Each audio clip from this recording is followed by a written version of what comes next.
Hello guys, welcome back to my channel. Welcome to Finance Market. Welcome to another video. दोस्तों आज मैं आलोक industry के बारे में थोड़ा सा बातचीत करना चाहूँगा कि ये कहाँ तक गिरेगा। इसमें देख रहे हैं हम लोग कई दिन से काफ़ी ज़्यादा डाउनफॉल देखने को मिल रहा है। तो एक क्वेश्चन आता है दिमाग में कि ये कहाँ तक गिरेगा। ठीक है, देखिए एग्जैक्टली उसको प्रेडिक्ट कर पाना थोड़ा डिफ़िकल्ट है, लेकिन हम लोग तलाशने की कोशिश करेंगे और सारी चीज़ें हम लोग जानेंगे। उससे पहले बहुत सारी चीज़ें मुझे डिस्कस करनी है। उससे पहले आपसे दो रिक्वेस्ट करूंगा। पहली रिक्वेस्ट ये है कि जल्दी से चैनल को सब्सक्राइब करके बेल आइकन को प्रेस कर लीजिए आने वाली हर वीडियोस की नोटिफिकेशन पाने के लिए। और दूसरी रिक्वेस्ट ये रहेगी कि आप डीमेट अकाउंट अगर ओपन कराना है तो डिस्क्रिप्शन बॉक्स में एक लिंक है, लिंक को क्लिक करिए और आप स्टॉक के अंदर अकाउंट सिंपल तरीके से ओपन करा सकते हैं। आगे मैं कुछ भी बात करूं उससे पहले आपसे सबसे पहले स्टेटस जो है इसका बताना चाहूँगा। दोस्तों 11:40 हो रहे हैं और मैं आपको इसका स्टेटस जो है सबसे पहले शेयर करूंगा। सबसे पहले मैं बताना चाहूँगा इसका लास्ट क्लोजिंग प्राइस। एनएससी की बात कर रहा हूँ, सॉरी ये बीएससी खुला हुआ है, या एनएससी की बात कर रहा हूँ दोस्तों। एनएससी पे 37.10 पे ओपन होता है आज के दिन। हालांकि इसकी लास्ट क्लोजिंग प्राइस 39.05 थी। 37.10 पे ओपन होने के बाद 37.10 वही लो है और वही उसका आज का हाई है। 52 वीक लो 1.40 और 52 वीक हाई है 58.50। Lower price band 37.10 and upper price band 41.00 का। टोटल वॉल्यूम ट्रेडेड की बात करें तो एनएससी पे 1.2 मिलियन टोटल। अभी ये करंटली 37.10 के ऊपर लॉक है, जो कि 1.95 पॉइंट डाउन है in respect to last closing price. Market cap की बात करेंगे तो 8,201.52 करोड़, फेस वैल्यू 1.00, बीटा अगर आप चेक करें 0.46, इंडस्ट्री का पीई वैल्यूएशन अगर आप चेक करेंगे तो 4.46, सिक्योरिटी वाइज डिलीवरी परसेंट की बात करेंगे तो 53.64% है। वहीं पे आज आपको बताना चाहूँगा टेक्निकल ट्रेंड की, तो आप देख सकते हैं यहाँ पे अभी भी इसमें बुलिश दिखा रहा है। जी हाँ, देख सकते हैं यहाँ पे। और रिटर्न परसेंट की हम लोग बात करते हैं तो एक हफ्ते के अंदर -18.46%, एक महीने की बात करेंगे तो 24.29%, 3 महीने की बात करेंगे तो 562.50%, 6 मंथ्स की बात करें तो 1225.00%, 1 ईयर का अगर आप चेक करेंगे तो 1116.39% है। हालांकि अगर आप बीएससी पे चेक करेंगे तो अभी ये करंटली 38.95 के ऊपर लॉक है, जिसमें टोटल वॉल्यूम ट्रेडेड है 1,14,059। 2.05 पॉइंट डाउन है अपने लास्ट क्लोजिंग प्राइस के रेस्पेक्ट में, जो कि 41.00 था और 38.95 पे ओपन होता है यहाँ पे। वही लो और वही इसका हाई है। नाइस। अब दोस्तों अगर हम बात करें इसके फ्यूचर को लेके, क्योंकि यहाँ पे कुछ लोग क्वेश्चन पूछते हैं कि क्या इसके अंदर फ्यूचर है, तो दोस्तों मैं आपको बताना चाहूँगा, आपको पता होना चाहिए कि यहाँ पे आलोक इंडस्ट्री को 37% लगभग जो है इसमें स्टेक जो है रिलायंस ने इंडस्ट्रीज़ ने एक्वायर कर रखी है, ताकि इसको सपोर्ट मिले पीपीई किट्स और जितने भी सेल्फ इक्विपमेंट से रिलेटेड, सेल्फ प्रोटेक्शन से रिलेटेड जो इक्विपमेंट्स होते हैं उनको बढ़ावा मिले उनके प्रोडक्शन के लिए। इसके अलावा अगर आप देखें तो कोरोना जल्दी से ख़त्म तो होने जा नहीं रहा है। कोरोना बढ़ता ही जा रहा है इंडिया के अंदर, और कोरोना के अलावा भी और भी तरह तरह की बीमारियां आने की संभावना है। मैं ये नहीं कह रहा हूँ कि कोरोना से ख़तरनाक बीमारी स्वाइन फ्लू और पता नहीं क्या क्या जो चला है ये सब आने वाला है, भगवान न करे ऐसा हो, लेकिन सेल्फ प्रोटेक्शन के लिए इन चीज़ों की फ्यूचर में ज़रूरत पड़ेगी, ये आपको मानना पड़ेगा। ठीक है। और रही बात कोरोना की, तो कोरोना इतना जल्दी ख़त्म होने वाला नहीं है। देखिए सब कुछ इसके वैक्सीन के ऊपर डिपेंड करता है।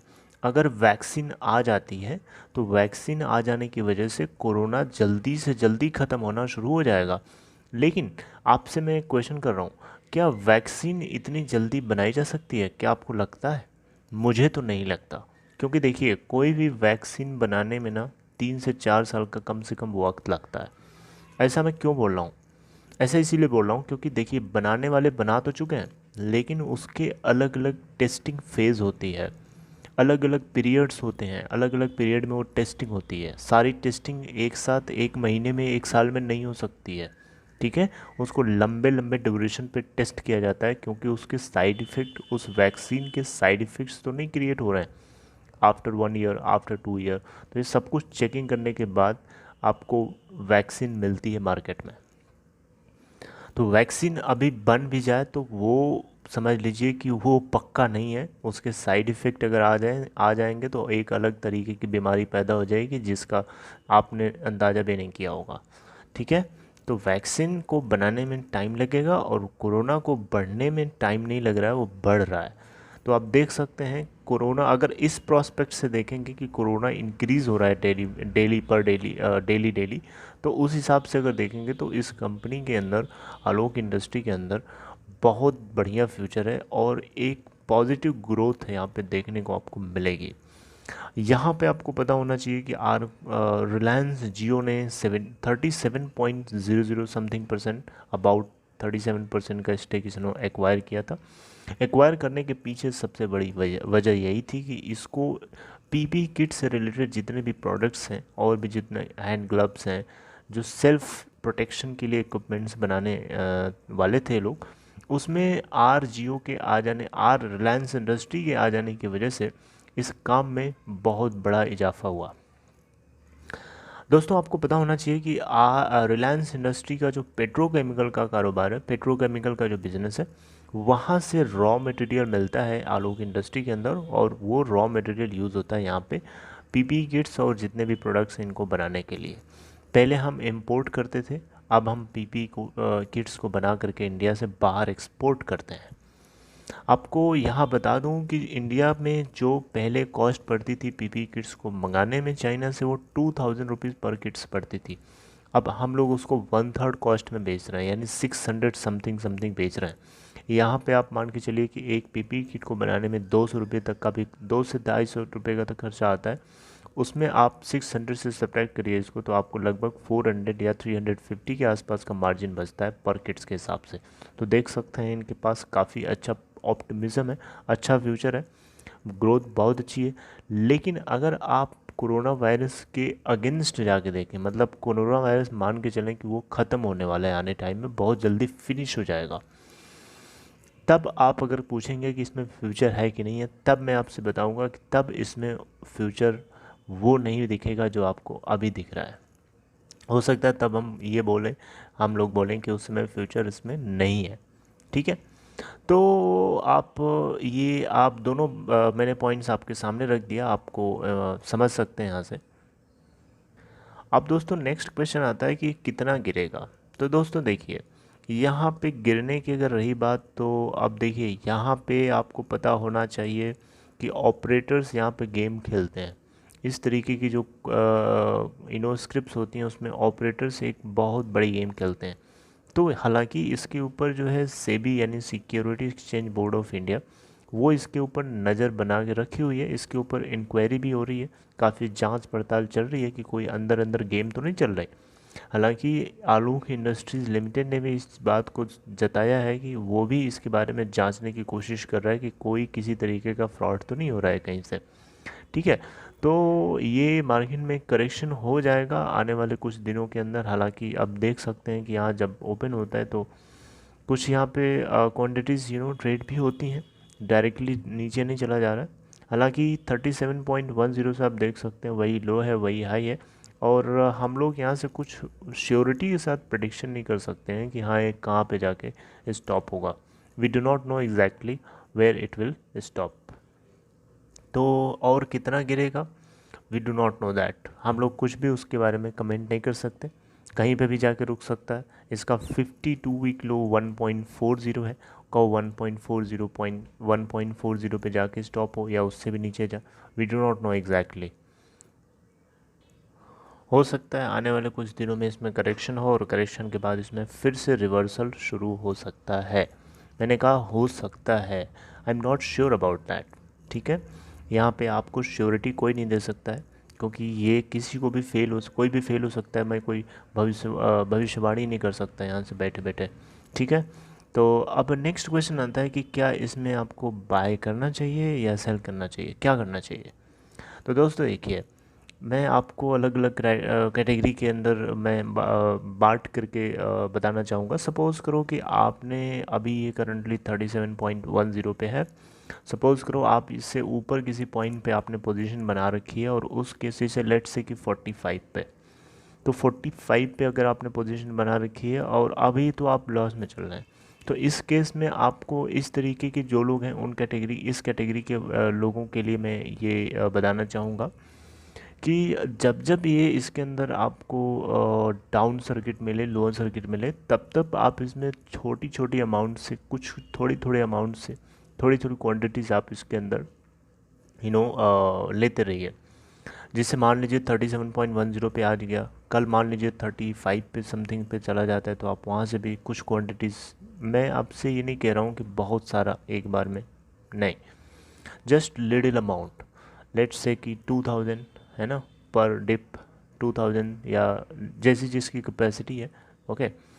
तो उसके अगले दिन मान लीजिए 33 पे चला जाता है, तो वहाँ से भी आप जस्ट इंसर्ट 2000 अमाउंट एंड आप मेरी बात समझ पा रहे हो ना यार। मैं थोड़ी थोड़ी क्वांटिटीज़ की बात कर रहा हूँ। जब जब ये डिप हो तब तक आप थोड़ी थोड़ी क्वांटिटीज़ बाई करो, ज़्यादा नहीं करो। उससे आपको ये नहीं लगेगा कि हाँ यहाँ पे आप बहुत ज़्यादा इन्वेस्ट करो, राइट। एंड ओवरऑल आप जब एवरेज आउट करेंगे ना, तो 45 से आपकी जो बाइंग प्राइस होगी वो काफ़ी नीचे आ चुकी होगी। मान लो भगवान न करे, मान लो कि ये 5.00 पे चला जाता है, उस केस में भी अगर आप यही काम करते रहेंगे ना, तो आपकी ओवरऑल एवरेजिंग जो हो जाएगी वो मतलब मिड में आ जाएगी, और जो कि काफ़ी सही रहेगा आपके लिए। फिर अगर आप उस इनिशियल पोजीशन से आप कंपेयर करके देखो 45 पे आप कहाँ थे और आपके पास कहाँ बनी होगी एवरेजिंग के बाद, तो और नंबर ऑफ़ क्वांटिटी भी आपके पास ज़्यादा होंगी इन कंपेयर टू अर्लियर। इसके अलावा मान लीजिए आप उस कैटेगरी से बिलोंग करते हैं जो लोग जिनकी जो एवरेजिंग प्राइस है वो 37.10 से नीचे है। लेट्स से कि आपने पोजीशन बना रखी है 20.00 पे और अभी ये 37.10 के ऊपर है, तो आपके पास दो ऑप्शन है। या तो अपने मार्जिन को आप क्रिएट करके आप इससे एग्ज़िट हो जाएं, ठीक है, जो कि आपकी चॉइस के ऊपर डिपेंड करता है, या फिर आप इसके अंदर तब तक बने रहें जब तक ये 20.00 को टच नहीं करता है। जैसे 20.00 को ये टच कर जाता है और उससे भी नीचे चला जाने लगता है, तो हर डिप पे आपको वहाँ पे भी वही काम करना है जो मैंने अभी आपको बताया, ठीक है। अदरवाइज़ आप इसके अंदर बने भी रह सकते हैं, आप अपना मार्जिन क्रिएट करके आप बुक करके एग्ज़िट हो सकते हैं।